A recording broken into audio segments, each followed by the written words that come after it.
El fantasma errante. ¿Cómo estás, Claudia? Hola, buenas noches. Muy bien. ¿Ya lista para compartir lo que te ha sucedido? Sí, ya lista. A ver, ¿de qué se trata?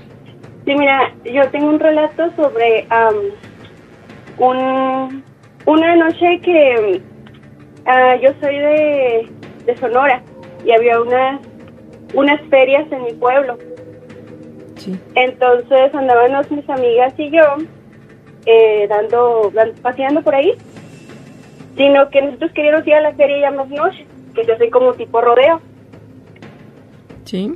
Y pedimos permiso a la casa de mi mamá y mi mamá me dice que no podía ir. Entonces,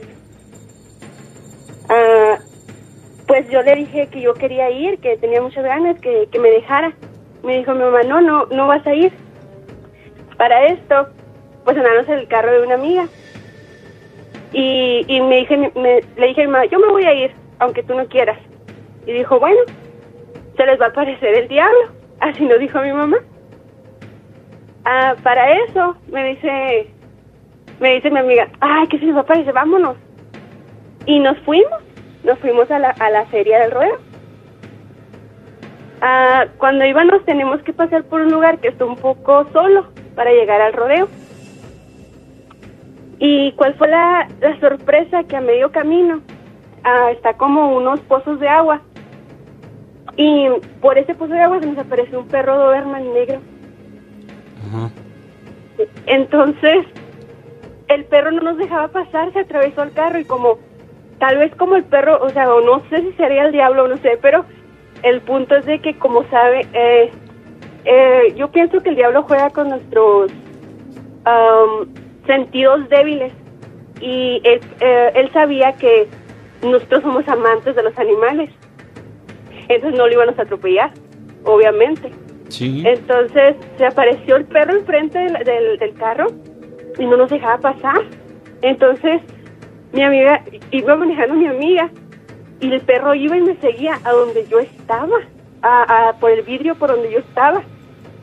Entonces le daba a mi amiga así poquito y se volvía a poner enfrente el perro. Y nosotros no hallábamos qué hacer. Y se volvía a parar el carro y volvía a ir por el asiento donde yo estaba, el vidrio. Entonces no hallábamos qué hacer, cómo quitarnos al perro de encima. Entonces otra de mis amigas se asustó mucho y dijo, tu mamá dijo que se nos iba a aparecer el diablo. Entonces, ya pasando esos pozos que están de agua, para llegar, de repente en una de esas, porque fuimos como avanzando y luego frenando, avanzando y frenando porque el perro no se movía. Pasando los pozos de agua esos, ya no vimos al perro, se desapareció por completo. Vaya. Entonces nosotros nos quedamos sorprendidísimas y ya llegamos al rodeo y estábamos bien asustadas. De regreso, no queríamos pasar por ahí, pero no hay otro lado por donde pasar. Entonces, pues lo que hicimos fue acelerar todo lo que pudimos y llegar al pueblo de donde somos. Sí. Para eso le platiqué a mi abuela y me dice mi abuela, mija, es que por ahí hay, en esos pozos de agua, casi por lo regular siempre cruza una sombra de lado a lado. Cuando va pasando la gente, la sombra esa cruza como si fuera una persona, pero nunca se ve nada. Y la verdad hasta ahorita no todavía me pongo a pensar y no sé qué es lo que nos pasó. No sé si en verdad sería el diablo, porque mi mamá nos dijo que se nos iba a aparecer, o si sería la sombra, o no sé en realidad qué fue. Vaya. Pues es que sí, como tú dices, era un animal que no se veía normal, que no era algo que tenía una explicación lógica, y sí puede ser, como tú mencionas, que el mal, el diablo dijo, la energía, el negativa, el maligno o el diablo, como tú lo comentas, pues nos puede engañar. Y esta manera, como tú dices, bueno, si nosotros nunca íbamos a atentar con este animal porque nosotros somos pro animales, entonces fue ahí una trampa para que nosotros cayéramos, ¿verdad? Pero sí les quedó muy marcado esto. No, y de hecho el perro era un perro enorme, o sea que se paraba de manos así en el vidrio, sí, y estaba grandísimo. O sea, nosotros tuvimos que cerrar el vidrio, pero a gorro, porque el perro se paraba de manos y casi se quería meter al carro. O sea, era un perro enorme. Y nosotros hasta ahorita, así platicando, y no sabemos, o sea, se nos quedó bien marcado. Entonces, nosotros lo que decimos, como nosotros no le íbamos a hacer daño al perro, por eso se nos apareció de esa manera. ¿Tenía los ojos rojos? La verdad, no, era un perro, pero de un tamaño muy exageradamente grande. Como si fuera becerro. Ándale, así, enorme el perro, o sea, ya saliendo los pozos esos, ya no supimos, el perro se quedó así como a la orilla, y volteando para atrás, ya no se volvió a ver, o sea, no supimos si se fue entre la maleza o no, pero o sea, el perro estaba ahí, de un momento a otro ya no estaba. Y pues obviamente no nos íbamos a bajar a ver qué pasaba, porque nos dio muchísimo miedo. Íbamos 3 mujeres.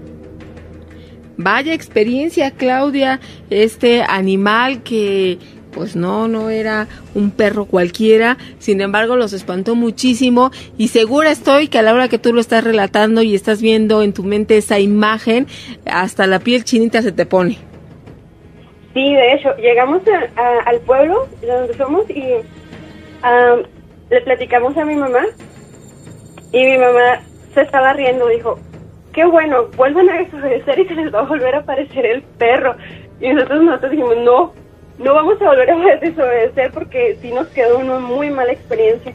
Fíjate que esto parece de chiste, pero ha habido muchos casos, Nacho, de sobre todo adolescentes, que por retar a los papás, por no obedecerlos, o por, así como en tu caso, te dicen no vas, pero tú dices, ay, ¿por qué no voy a ir si voy? Ajá. Resulta que el desobedecimiento, pues también a veces te trae consecuencias y unas vivencias tan extrañas que no te quedan ganas de volver a faltarles a los papás. Y en tu caso, seguro que ya le hiciste caso a tu mamá y no volviste a salir si ella no te dejaba.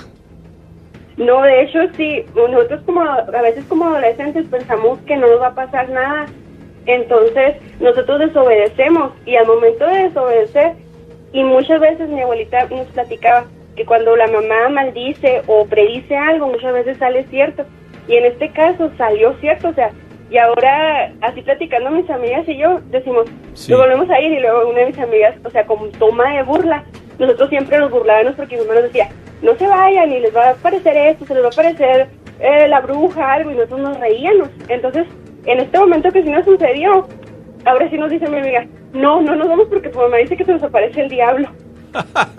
O sea, como que les presagia, ¿no? O se portan bien, sí, o ya saben. Sí, y se oye mal, y se oye como que de risa, pero en realidad sí pasa, porque a nosotros ya nos pasó. Sí, claro, y bueno, yo estoy seguro que no es porque tu mamá les desee el mal, sino que por el contrario, ¿no? Les previene, tengan cuidado, mejor no lo hagan porque puede ocurrir esto. Yo no me imagino alguna mamá que quiera que se le aparezca el diablo, sin embargo, cuando los niños, los jóvenes, son tercos, son necios, porque vamos a decirlo así, ¿a poco no? Ah, sí, exacto. Entonces, les pueden ocurrir casi cualquier cosa. Desde luego que fue una experiencia que a usted les dejó una lección. A mí me impresiona el hecho de que sea un perro Doberman, porque, bueno, es sabido que los Doberman, esa raza de perros, son muy bonitos, pero también son unos perros, cuando están enojados, son muy feroces. Y son de un tamaño, pues, grande, son considerados perros de talla grande. Por lo tanto, sí fue algo digno de contar. Qué bueno que nos lo pudiste platicar, y además que les sirva de lección a los que nos están escuchando, ¿no? De hecho, sí, que la verdad que les recomiendo que cuando sus mamás les diga algo que es por un bien, le hagan caso, porque de hecho en el rodeo ese donde íbamos, Ajá. Pues, o sea, todo el mundo sabe que van a tomar, van a divertirse, entre comillas. Entonces, pues tal vez es donde está lo malo, que nosotros como jóvenes no lo miramos. Entonces, como los papás pues ya tienen un poco más de experiencia, no nos quieren dejar ir a algunos sitios que nosotros a lo mejor por inexperiencia no sabemos que son malos o que hay cosas malas. Y de esa manera a lo mejor fue un freno que nos pusieron de que pues no.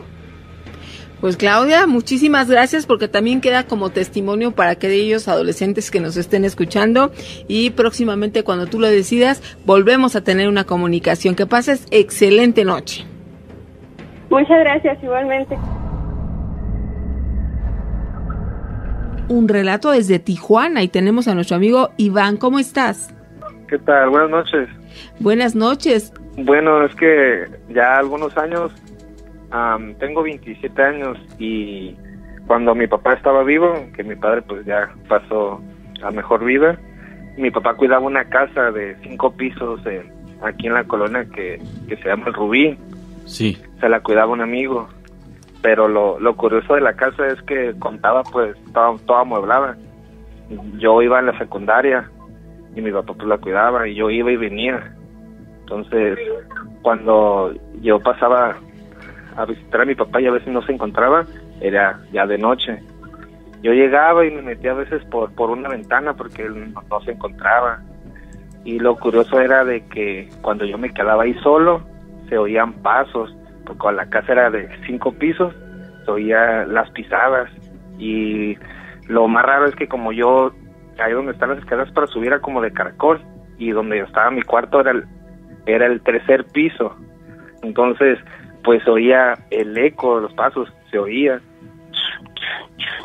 que subían y subían, y yo decía, ya llegó mi papá, pero dije, no escuché la puerta. Dije, me voy a asomar, y me asomaba y no había nadie, le gritaba, papá, ya llegaste, y no llegaba nadie. Y fue los primeros, digamos, señales de que algo no estaba bien. Sí. Y ya le empecé a contar a mi papá, oye, papá, ¿tú no has escuchado nada raro? Y me decía, no, estás loco, no pasa nada. Y le digo, no, y empezamos a investigar. Tal parece que en esa casa habían matado a una señora en el 1er piso, junto con su bebé. Vaya. Entonces nosotros nos quedamos pues impactados, porque lo que nos dijeron fueron los vecinos de lo que había pasado ahí. Y nosotros pues nos quedamos impactados, porque dice mi papá que él escuchaba un niño llorar por las noches. Él creía que era un bebé de los vecinos, pero resultaba que ninguno de los vecinos tenía bebé. Y entonces decíamos, y entonces el ruido pues ¿de dónde viene? Y nosotros ahí es donde empezamos a tener, y ahora sí, pruebas de que había algo raro ahí, muy raro. Y es que cuando ya conocieron esta historia de que ahí hubo una tragedia de la muerte de estas 2 personas, del pequeñito y su papá, pues resulta que cobra una línea el hecho de estas apariciones, muertes inesperadas, violentas, que estos espíritus se quedan atrapados en este lugar. ¿Ustedes qué es lo que hicieron al conocer ese antecedente? Bueno, pues nosotros somos muy religiosos.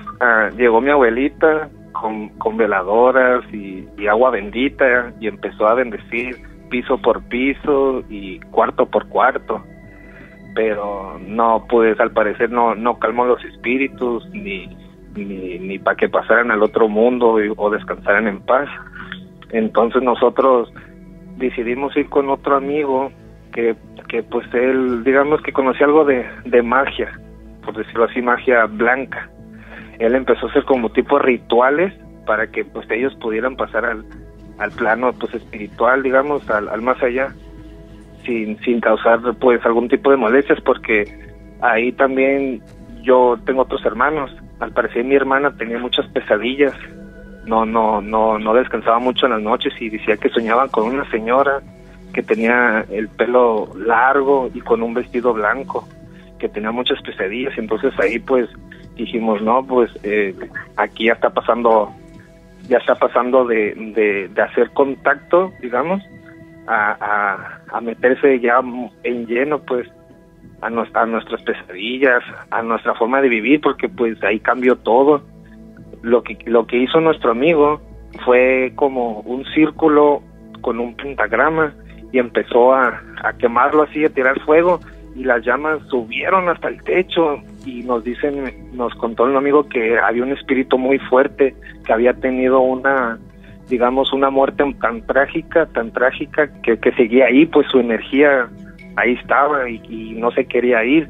Nos dijo que nos fuéramos, pero pues la necesidad de que mi papá pues le pagaban por quedar ahí, pues nos hizo quedarnos ahí un poco de tiempo más. Pues no había llegado otra cosa, digamos, la entidad que estaba ahí, que eso fue en un tiempo de 2 meses, lo que te estoy contando. Ya cuando llegamos como a los 5 meses, ahí nos tocó una Navidad, pusimos un arbolito y todo, nos sentamos en lo que venía siendo el segundo piso, porque en el primer piso era como una sala de juegos, había un billar, había un futbolito y maquinitas, y en el segundo piso era como la sala, la cocina.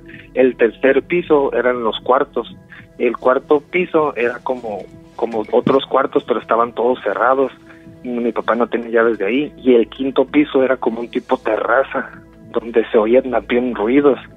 Entonces nosotros empezamos a traer veladoras, muchas veladoras, y de repente las veladoras estaban tronadas, las dejamos prendidas y empezaron a tronarse todas las que poníamos en los cuartos, y todo se empezaron a tronar, se nos hacían muy raro las cosas. Dijimos, algo no anda bien. Cuando llegaba la persona que le pagaba a mi papá a quedar ahí, él nos empezó a decir que si no habíamos encontrado algo como papeles o cosas, y le dijo mi papá que no. Ahí es donde mi papá empezó a sospechar que a lo mejor ahí vivían como, digamos, un narco, que a lo mejor había dejado escondido como dinero o cosas así. Y mi papá empezó a buscar, pues le quedó esa duda a mi papá, que a lo mejor los espíritus estaban cuidando algo, no simplemente habían fallecido, digamos, la habían matado por algo malo, sino que las mataron por algo que había ahí, y esos espíritus estaban cuidando algo que estaba ahí. Y mi papá empezó a buscarlo piso por piso, pues la casa era muy grande, no se daba abasto. Sí. Hasta que llegó un momento en que ya no quisieron darle ya no le quisieron pagar, ya dijeron que ya no ocupaban de su servicio, pero aún así mi papá se quedó ahí. Metieron a unos trabajadores y resulta que los trabajadores desaparecieron. ¿Cómo?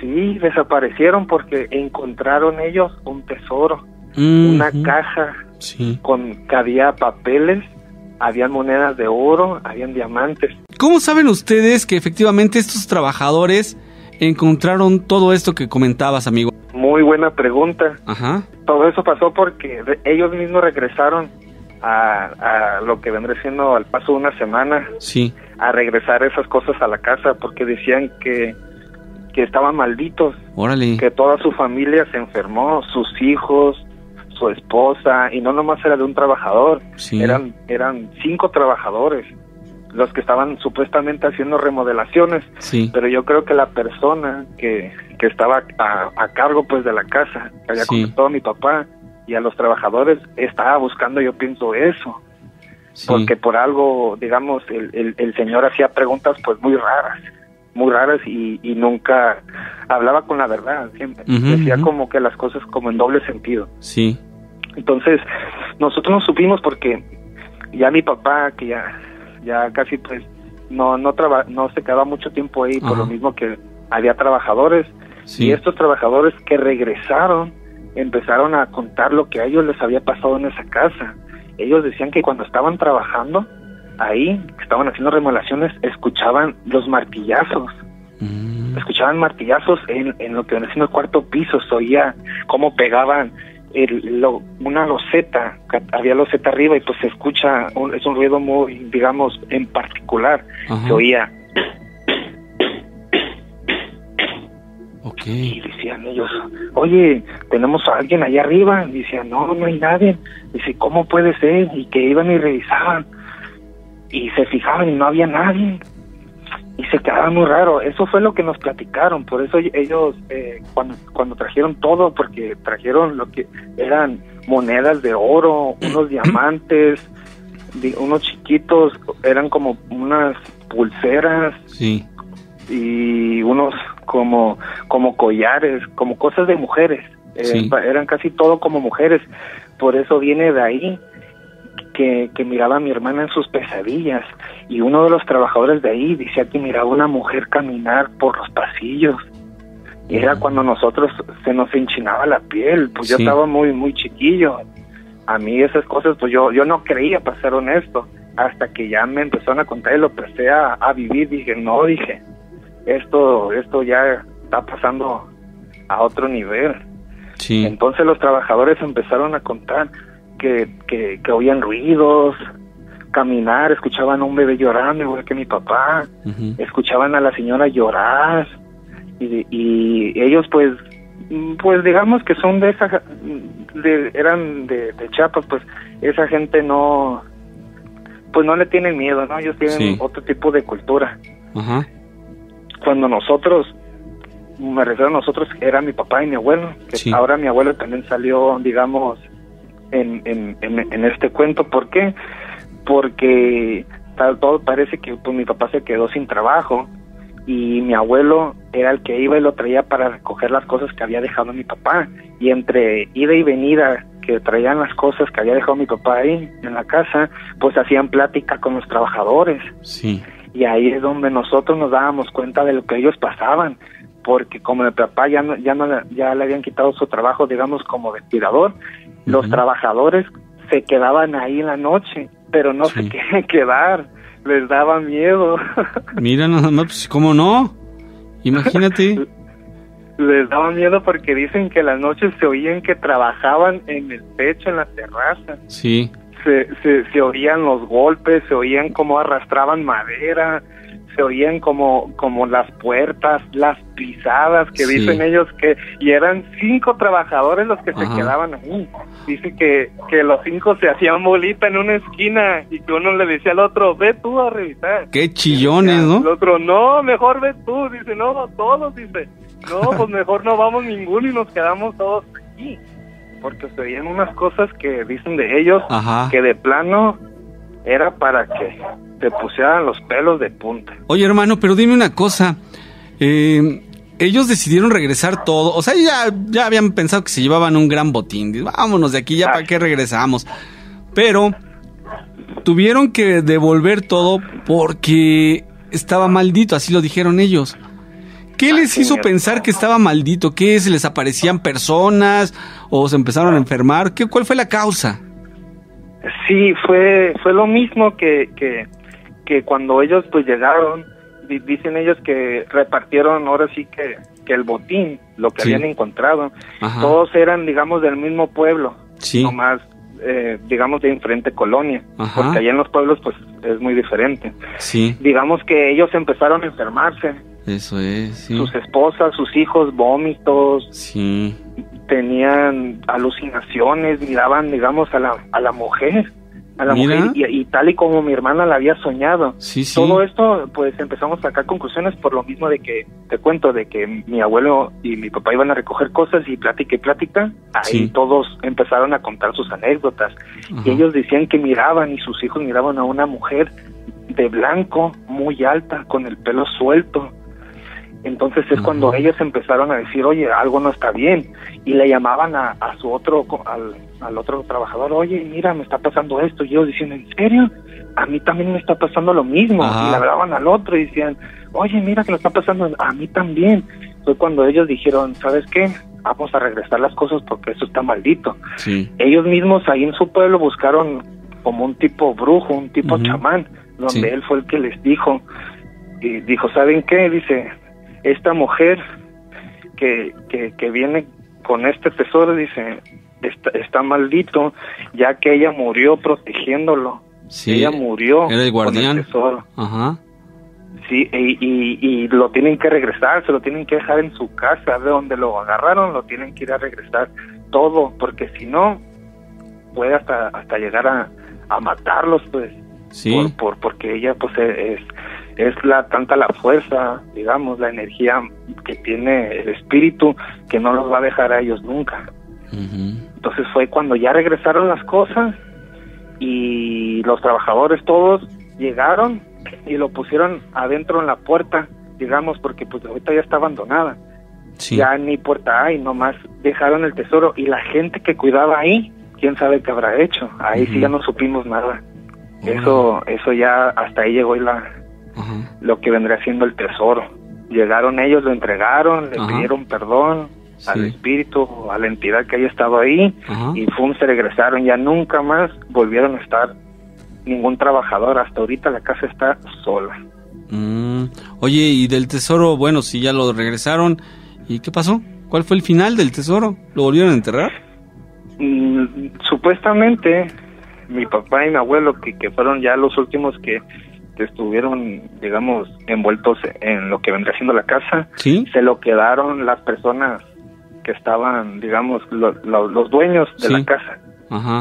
Los menos dueños se lo quedaron. Quién sabe qué habrán hecho. Nunca supimos. No se supo, sí. Y hasta la fecha, yo que paso todavía por ahí, se mira la casa. Pues es una casa grande, una casa bonita. Está sola todavía. Ahí se mira de ahí lejos, en Tijuana, ¿verdad? La casa.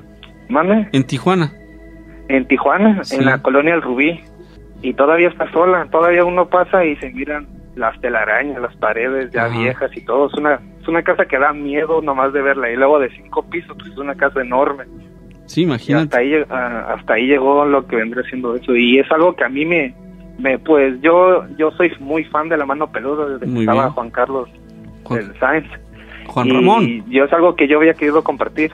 Oye, pues de todos modos te agradecemos mucho que nos lo hayas compartido en este momento. No deja de ser impresionante. Y fíjate, el paso del tiempo todavía es un momento que podemos nosotros recordar dentro de la trayectoria de este programa. Y sí, verdaderamente muy, pero muy buen relato referente a los tesoros, amigo.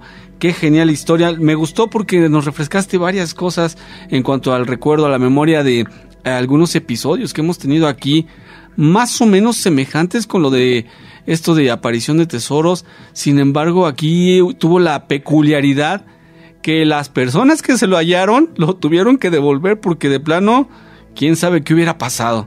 Muchísimas gracias, Iván. No, gracias a ustedes por el programa, y gracias a ustedes por tomarse la molestia en recibirme a mí y a mi historia. Pues ya sabes que siempre estamos aquí cada noche, los esperamos y deseamos que continúen. Muchas gracias. Que estén muy bien. Antonio, ¿qué nos quieres compartir? Es algo referente a lo que estaba escuchando el día viernes acerca de cosas paranormales y cosas extrañas y sucesos que han pasado en mi vida. Ya que tiempo atrás pertenecía a una religión en cierta forma, sí, y la cual me llevó a experiencias sobrenaturales que experimenté hacer así como que en carne propia, ¿no? Escuchaba del chico que era paramédico que en una iglesia se tuvo una posesión un chico también. ¿sí? Y me quedé intrigado, ¿no? Porque pues todos esos sucesos, muchas de las personas han de pensar que solamente son cuentos o fantasías, pero realmente son historias verídicas, o que quizás vemos en las películas algo ficticio, pero ahora sí que en la vida secular es algo real, ciertamente en ciertos aspectos. Sí. Lo que les quiero contar, pues, la verdad fue algo que me sucedió como a la edad de 19, 20 años. Sí. Les comentaba que pertenecía a ahora sí que una secta religiosa o una cierta religión, pero para eso yo estaba comisionado como coordinador juvenil. Tenía a cargo como unas 25 iglesias de X denominación. Sí. Y fue algo que impactó, así que fue mi primera experiencia, mi primera vida paranormal, ¿no? Y sucede en el estado de Guerrero, y me toca visitar una comunidad a 1 hora y media de Acapulco y 4 horas hacia la sierra. a una comunidad que se llama Coacuiyulillo, del municipio de Chilpancingo, que es la capital del estado. Disponemos a subir, me tocaba visitar esa iglesia, todos los jóvenes de allá, me tocaba compartir una enseñanza bíblica. Cuando se me acerca una mujer y me dice ciertamente, ¿no? Dice, sí. hermano, tenemos un problema. Y yo le preguntaba, bueno, ¿qué tipo de problema? Lo que pasa es que mi pequeña está teniendo ahora sí que sucesos que la verdad desconocemos porque ella no los hacía. Y yo pues sí, yo digo, hay que esperar ahora sí que a nuestro líder, en este caso era un pastor, tenemos que esperar al pastor de área que va a subir el día de mañana porque pues yo simplemente soy encargado del sector juvenil. Pero desde ahí empezó a entregar mi vida, ¿no? Sí. Entonces nosotros disponemos, proclamábamos ayunos, oraciones, por todo el tiempo que vamos a estar en la comunidad. Sí. Entonces, como les comento, me intrigó tanto que me metí a fondo, ¿no? Y esperamos que llegara nuestro líder y ahora sí que la hermana compartió el problema que suscitaba y entonces fuimos y vimos a la pequeña. Era una pequeña de alrededor de como 9, 10 años, de una estatura de 1,25 m por ahí. Su cabello lo tenía como abajo como a las pantorrillas, porque pues de comunidades procuran tener su cabello largo, ¿no? Sí. Llegamos, vimos a la pequeña y en sus manos tenía una muñeca. Y yo me intrigo en la muñeca porque cuando yo veo a la pequeña, yo dentro de la muñeca alcancé a ver algo. No puedo explicarlo, honestamente. Yo recuerdo esa muñeca muy fijamente, y me causaba escalofríos. Y yo le decía, pastor, así, me llama la atención esa muñeca porque siento que me está mirando, que me está hablando, no sé, que me quiere decir algo. Pero la niña se nos quedaba viendo a todos, pero de una forma ida, sus ojos blancos, sus ojos, ahora sí que penetrantes a la mirada, ¿no? Estaba sentada en su cama. La esposa del pastor dice, nosotros las mujeres nos vamos a ir de este lado, y vamos a orar, vamos a interceder. Le dije, va, no sé, y nosotros nos quedamos dentro con el papá de la pequeña, cuando escuchamos un grito, ahora sí que donde estaban las hermanas. Cuando nosotros vamos para allá, todos los trastes en esa comunidad ocupan mucho lo que es barro a la antigua, todo se había caído y se había quebrado, pero todos espantados porque pues dice que se les vinieron todos de sopetón, así de un solo golpe. Entonces fue donde empezamos a tener manifestaciones. Cuando yo estaba parado dentro de la puerta, me aventaron, que será como unos 20 centímetros de la puerta hacia adentro, pero así como cuando ustedes agarran y empujan a alguien así, ¿sí? Y yo me quedé así de ¿qué onda, no? Pasó y entonces yo dije, bueno, pues quién sabe qué ha de suceder, cuando de repente empiezan a cargar todas sus gallinas. Acá de este lado en Guerrero se le conoce como guajolotes a los pavos que le conocen comúnmente, ¿no? Sí. Y pasó, pero sí fue algo fuerte porque empecé a sentir yo ya escalofríos en mi cuerpo. Digo, tenía alrededor de entre los 18, 19, 20 años por ahí, pero sí fue algo que impactó, ¿no? Pasó, pero cuando nosotros regresamos al cuarto, la niña estaba debajo de la cama, su papá la estaba sacando, de hecho. El hermano me está diciendo, salte, nena, sí, ándale, y ella no hacía caso, no hablaba, simplemente con sus ojos así bien penetrantes, la mirada. Y entonces optamos a mover la cama.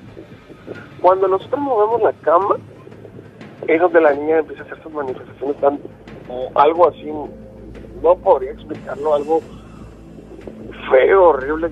Sus ojos empezaron ahora sí como a saltarse, y a mirarnos no hablaba. Entonces dice, en ese caso el pastor, tomen aceite y unjan sus manos. Vamos a empezar a orar. Cuando empezamos a orar, se empezó a escuchar un chillido dentro de la casa. Las vigas los techos de las casas allá son de madera, lámina de cartón, y empezaron a rechinar todas las vigas. Fue algo, ahora sí que, sorprendente, ¿no? Yo creo. Cuando el pastor empieza a orar,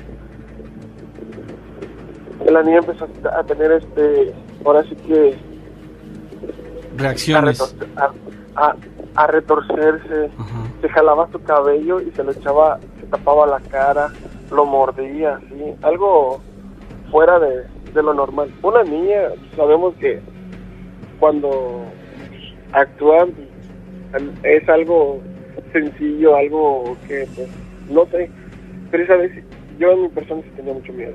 Tenía mucho miedo a grado que yo me quería ir, quería llorar. Cuando el profesor quiere poner su mano en la frente de la pequeña, la pequeña le avienta la mano. ¿Sí? Le avienta la mano y me avienta su muñeca. sí, Cuando me avienta la muñeca, créame que hasta se me eriza la piel ahorita no más de acordarme. claro, Y yo pego el grito porque me espanté. Me dice, yo no quiero pelear contigo. Fue donde habló la niña. Yo no quiero pelear contigo, yo quiero pelear con él. Pero me señalaba a mí y yo decía, ¿pero yo por qué? uh-huh, Y me decían los hermanos, tú eres el indicado para llevar esa lucha. Y yo le decía, pero yo soy un joven, no soy preparado, no sé nada de eso, no tengo conocimiento, no nada. Dice, pero ahora sí que con el favor de Dios nosotros vamos a estar respaldando y todo. Y cuando agarra y la niña se sienta en la cama y me dice el pastor, acércate. Yo la verdad estaba temblando de miedo, tenía unos escalofríos, mi mente se me quedaba en blanco, no sabía qué hacer, no sabía qué decir. Y recuerdo que cuando estaba en mis clases ahora sí que de institutos bíblicos, me decían cuando sucedía eso, acordarme de un salmo. Una situación difícil a la hora que estás enfrentándote a una pequeñita que tiene esta muñeca, que suponemos que en ella se alojó una energía negativa y entonces fue algo que te impresionó muchísimo. Sí, fue algo que me dejó marcada ahora sí que toda mi juventud, la verdad, porque fue una experiencia muy, muy fuerte. Pero a ver, el momento en que tú pasaste de ser apoyo en la oración, de ser parte de ese grupo, a ser exactamente quien encabezaría la defensa de esta niña y tratar de recuperar su alma, su espíritu, para liberarse de este demonio que le estaba opresando, ¿no? De hecho, le digo, cuando ella le dice al pastor, así que a nuestro líder, uh-huh, yo no quiero pelear contigo, yo quiero pelear con él. Al sentarse ella en la cama, los pastores me dijeron, acércate. Y como les decía, en los institutos bíblicos que nos preparábamos nosotros, sí, nos decían, tienes que recitar el que habita el abrigo del Altísimo, morará bajo la sombra del Potente, sí, para evitar todo ese tipo de confusiones mentales que el enemigo quería hacer a tu vida. Recuerdo que cuando la niña me llama a sentarme con ella en la cama, yo me desvanezco. Ajá. Yo me desvanezco, perdí el conocimiento del miedo, del temor. Entonces, cuando yo regreso en sí, yo estaba en el templo donde nos congregábamos de esa comunidad. Y estaban orando por mí, y recuerdo que yo me levanté, pero yo me levanté ahora sí que no me acordaba lo que estábamos haciendo. Cuando los pastores, el pastor, la pastora, los pastores me dicen, ¿ya estás listo? Y yo decía, ¿pero de qué? ¿Ya estás listo para luchar? Porque esta batalla es tuya. Entonces yo les dije, ¿pero de qué? Y entonces me llevan de nuevo a la casa y la niña seguía sentada en la cama. Ajá. Me dice el pastor, mira, me empezó a explicar, me dice, ¿te sientes preparado? Y yo le digo, sí. Y entonces la niña empieza a hablar y me empieza a decir, yo conozco a tu papá, dice, y yo conozco a tu mamá. Sí. Yo me quedé así y me empezó a decir, yo conozco a tu papá, yo conozco a tu mamá, se llama fulano y sutano. Sí. Me puso sus nombres, me describió bien. cuando me dice, yo desde el vientre de tu mamá, dice, yo te quería matar. Y yo me quedé así. No sé si ella te contó, dice que una vez iba a caer de las escaleras cuando tenía 8 meses, porque yo desde ahí, yo te quería para mí. Y yo me quedaba así, y me quedé tan, ahora sí que pensativo, porque pues yo estaba entre escuchando y pensando qué iba a hacer. Sí. Entonces pasó cuando también me vuelve a decir, tú tenías tantos meses de nacido, cuando atrás de tu casa te pusieron así, unos huevos de nuestras mismas gallinas, con unas velas, y nos estaban echando brujería, y yo había tomado toda esa energía. Sí. Igual, yo iba a perder ahora sí que la vida, porque mi alma ya estaba. Mi mamá me llevó con un familiar que era espiritista y me ayudó. Y me contó todo eso. Me empezó a decir que a la edad de tantos años, ¿te acuerdas cuando tú eras de la banda y te iban a matar? Yo estaba ahí porque yo quería que tú no llegaras a este momento. Yo fue algo que me quedó en shock, porque yo sí dije, ¿pero por qué? Y él empezó a decir, ¿sabes quién soy yo? Y ya yo le decía, ¿quién eres tú? Dice, yo me llamo Legiones y soy brujería, hechicería. Y yo le decía, ¿pero tú qué haces dentro de esta pequeña? Dice, te contaré, pero una voz que hasta me hizo mi piel el recordarlo. Sí. Porque fue algo fuerte.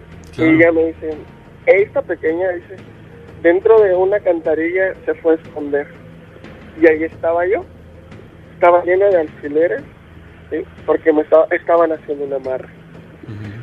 Y ella agarró, me tomó y me quitó todo lo que yo tenía. Y es por eso que yo habito en ella. Entonces solita estaba hablando. Dice, pero ¿sabes? Tú no la vas a volver a contar. Y yo me quedé así, tan impresionado a los pastores. Y sí, como le contaba, como les relataba, de igual manera, terminé ahora sí que de escuchar. Le digo, bueno, le digo, ¿recuerdas cuando te vencieron en la cruz? Y yo fue donde me empecé a acordar de cómo, porque llevaba una materia que se llamaba exorcismo de hechos y liberaciones, y que le teníamos que explicar a ese ser sobrenatural cómo nuestro Señor Jesucristo lo había vencido en la cruz, ¿no? No sé de dónde saqué fuerzas, y en mi mente estaba, el que habita el abrigo del Altísimo morará bajo la sombra del Omnipotente, en mi mente y en mi ser. Pero yo estaba hablando, decir, ¿recuerdas cómo fuiste vencido en la cruz del Calvario? Y por la sangre de Jesucristo nos lavó a precio de sangre mi vida. Es por eso que yo estoy comprado y soy limpio ahora, porque conozco de él. Y empecé a decirle, y ella se empezaba a reír. Ja, ja, ja, ja. Pero te voy a matar, porque tú no me vas a hacer guerra más. Y fue algo que los pastores se quedaron ahora sí impresionados, porque decía, ¿pero por qué con él? Y me empezó a sacar muchas cosas de mi pasado, así fuertes, que los pastores se sorprendieron. Y recuerdo que yo me estaba desguanzando porque pues era mucha la fuerza negativa hacia mi persona. Sí, claro. Que agarra el pastor y me unge en la cabeza. Ato todo espíritu de confusión que está en tu cabeza. Cuando dice eso, empieza otra vez, el que habita el Altísimo morará bajo la sombra del Omnipotente. Y le dice, ahora, dice el pastor con autoridad, que Dios te ha dado, dice, toma aceite y ponla en su cabeza. Cuando yo le quise poner la mano sobre la frente a la pequeña, me empezó a manotear. Nunca me quitó la mano, me empezó a manotear. Cuando yo llego a su frente, ahora sí fue algo sobrenatural, porque la pequeña se levantaba con su mismo cuerpo así fuerte de su cama. Se levantaba todo su cuerpo y arañaba así la cama. Y para mí era algo terrorífico. Recuerdo lo único que decía, la sangre de Cristo tiene poder, la sangre de Cristo tiene poder. Tú eres libre en el nombre de Jesús, la sangre de Cristo tiene poder. Y era lo único que repetía. Recuerdo cuando le digo en las clases que tomaba, que repitiéramos eso, me decía, tú eres libre en el nombre de Jesús. Cuando yo digo tú eres libre en el nombre de Jesús, por tercera ocasión, es donde el cuerpo de la niña se deja caer en la cama. Y empieza a vomitar. Y empieza a vomitar. Y es donde yo vuelvo a desguanzarme. Y fue ahí donde ya no supe más hasta más adelante de todo lo que pasó después. Yo me desvanecí y recuerdo nada más que la niña empezó a vomitar y fue donde yo quedé. ya no supe más por el momento. Cuando vuelvo a regresar en sí, volví, ella estaba en el templo de nuevo, ella estaba orando de nuevo por mí. Y en ese momento no quisieron tocar el tema. Recuerdo que me dieron un vaso de té y me quedé profundamente dormido. No recuerdo absolutamente nada después de ahí, hasta que sonó la alarma de mi teléfono a las 5 de la mañana, a la hora que nos levantábamos a orar. Yo me levanté a orar. Cuando yo estaba doblado, postrado de rodillas, se me acercan los pastores y empezaron a orar por mí. En mi mente, en mi ser, sentía una tranquilidad, una paz, un no sé, en mi interior. Cuando escucho el pastor que me dice, hijo, yo he tenido un sueño en el cual Dios me mostraba que el enemigo te ha querido ahora sí que matar hacia tu persona porque tiene un propósito grande para tu vida, el Señor. Y yo decía, y recuerdo que no me quedó claro. Terminamos de orar y me paré y le pregunté, hermano, qué era lo que me había dicho. Dice, mira, tú tienes un llamado, Dios te llamó para ese tipo de cosas, que no estabas preparado, ciertamente no estabas preparado. Eres un joven, para eso necesitas prepararte, conocer más, estudiar, ayunar, orar, o sea, todo lo que nuestra fe profesábamos, ¿no? Sí. Cuando yo le pregunto, pero ¿por qué me dijo todo eso? ¿Por qué ella me acordó de mi pasado? Mira, y me empezó a decir, el enemigo trabaja de esa forma, para que tú te sientas culpable y te sientas inferior y es a donde pueda apoderarte de tu persona. Y si ciertamente te quiso matar tiempo atrás, era porque sabía que tú le ibas a dar guerra e ibas a poder hacer libre a las personas que él tenía cautivo. Cuando tú conoces de Dios, cuando Dios te llama, cuando Dios te dota de talentos, dones, es muy difícil. Y como esas experiencias, ahora sí que con pocas personas también así fue en público, ahora sí que en asambleas grandes, en congregaciones grandes donde teníamos nuestras confraternidades juveniles, y como líder general así sí me impactaba porque con la autoridad, ya no tenía miedo después, sino que ya hablaba con autoridad y era, ahora sí que no era mi persona, sino que era Dios mostrando el poder. Tú tenías esa misión, Antonio, una experiencia de vida impresionante, por supuesto que ocupa un lugar importante en tu vida y agradecemos muchísimo que la hayas compartido en este espacio. Sí, de verdad, a ustedes por permitirme compartir parte de mi historia, la verdad que me hace más grande como persona. Ahorita, como gracias a Dios soy chef aquí y me encanta compartir anécdotas de esto con mis trabajadores porque no creen o ven las películas y dicen todo es ficticio. ¿Qué te parece, Antonio, que próximamente te volvemos a marcar para que nos cuentes otra experiencia? Claro, con gusto, cuando guste estas horas. Bueno, me parece muy bien, te vamos a marcar, Antonio, y muchísimas gracias por haberte reportado. El fantasma errante.